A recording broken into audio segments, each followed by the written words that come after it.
আসসালামু আলাইকুম সবাইকে ওয়েলকাম করছি যুবরাজ খান আবির। আশা করি সবাই বেশ ভালো আছেন। অনূর্ধ্ব-20 বিশ্বকাপের শিডিউল কিন্তু চলে আসছে এবং দুরা হয়ে গেছে যে কারা কাদের সাথে খেলবে। সো শিডিউলটা যদি বলি তাহলে হচ্ছে আপনার এই টুর্নামেন্টটা হবে হচ্ছে এবার সিলিতে এবং টুর্নামেন্টটা শুরু হবে হচ্ছে ২৭শে সেপ্টেম্বর থেকে ১৯শে অক্টোবর পর্যন্ত এই টোটাল টুর্নামেন্টটা অনুষ্ঠিত হবে। টোটাল ২৪টা দল অংশগ্রহণ করবে এবং যেকোনো একটা দল কিন্তু চ্যাম্পিয়ন হবে। গতকালকে যে ড্রটা হয়েছে এবং সেই ড্রতে যদি গ্রুপটা দেখি ব্রাজিলের গ্রুপটা সবচেয়ে বেশি ভয়ঙ্কর এবং সবচেয়ে বেশি গ্রুপ অফ ডেথ যদি বলা হয় তাহলে ভুল হবে না। এই গ্রুপটাতে আছে হচ্ছে ব্রাজিল, সাথে স্পেন, মরক্কো এবং হচ্ছে মেক্সিকো। অর্থাৎ খুব ভয়ঙ্কর ভয়ঙ্কর দল কিন্তু এই ব্রাজিল গ্রুপে আছে।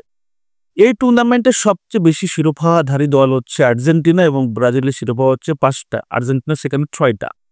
সো ব্রাজিল অবশ্যই এবার বিশ্বকাপ জেতার জন্যই আসলে আসছে এবং জেতার জন্যই খেলবে এবং বর্তমান কোচ রেমন মেনেজেস তার দলটাকে ওইভাবেই সাজাবে যেন বিশ্বকাপের চ্যাম্পিয়নটা হইতে পারে।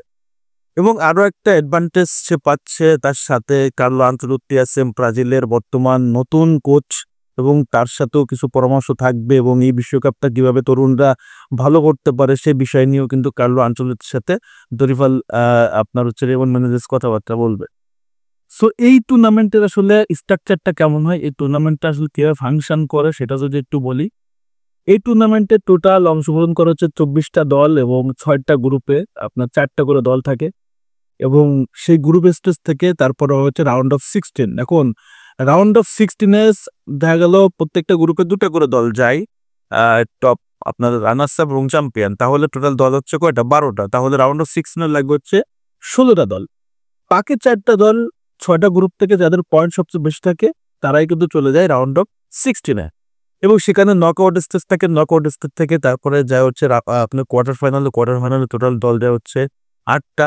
কোয়ার্টার ফাইনালের পরে সেমিফাইনাল, সেখানে 4টা এবং ফাইনালে 2টা দল যায় এবং যেকোনো একটা দল চ্যাম্পিয়ন হয় এবং 2টা দল খেলে হচ্ছে তৃতীয় স্থান নির্ধারণী। এটা হচ্ছে এই টুর্নামেন্টের আসলে স্ট্রাকচার। এভাবে করে আসলে টুর্নামেন্টটা ফাংশন করে। তো এই টুর্নামেন্টের সবচেয়ে বেশি চ্যাম্পিয়ন দল আপনারা জানেন আর্জেন্টিনা ৬ বার এবং ব্রাজিল ৫ বারের চ্যাম্পিয়ন।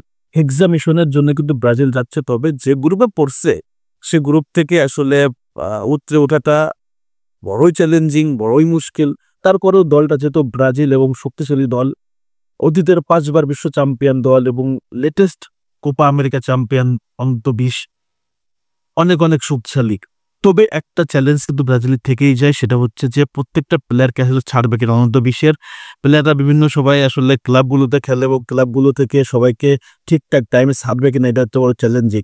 এখানে কিন্তু কোনো কর্তৃত্ব নাই যে ছাড়তেই হবে এমন কোনো কিছু না। যদি ক্লাব ছাড়ে তাহলে আসবে, না হলে কিন্তু আসবে না। সো রেমন মেনেজেসের এখানটাতে আসলে একটা চ্যালেঞ্জ থাকবে যে প্রত্যেকটা প্লেয়ারকে সে আসলে টাইম মতো পাবে কিনা।